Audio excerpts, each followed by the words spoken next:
అందరికీ నమస్కారం. నేను మీ బూరుగడ్డ నగేష్ కుర్మా.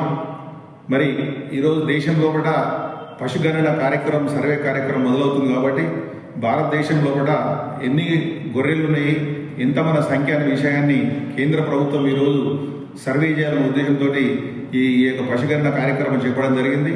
మరి మీ గ్రామాలకు మీ వద్దకు ఈ పశువర్ధక శాఖ అధికారులు కానీ డాక్టర్లు కానీ వచ్చినప్పుడు ఈ గొర్రెల యొక్క వివరాలు సవినయంగా చెప్పాల్సిన అవసరం ఉంటుంది.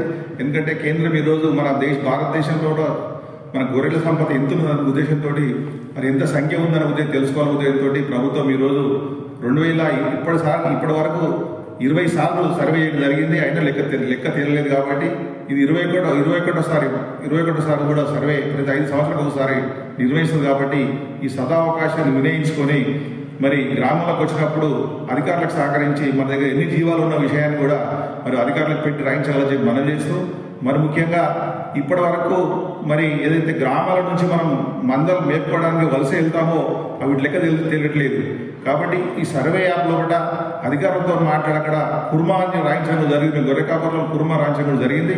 కాబట్టి ఈ వలస వచ్చిన గొర్రెలు కూడా ఏ ప్రాంతం ఉంటే ఆ ప్రాంతం లోపల సంబంధిత పశువర్ధక శాఖ అధికారులకు, డాక్టర్లకు చెప్పి మన గొర్రెల సంఖ్య మరి పూర్తిగా వివరించి వారికి సహకరించి సవినయంగా ఈ సదా అవకాశాలను వినియోగించుకొని ఆ వలస గొర్రెలను కూడా లెక్కలు తెలుసాలని చెప్పి అందరికీ మనవి చేస్తూ జై కుర్మా, జై కుర్మా.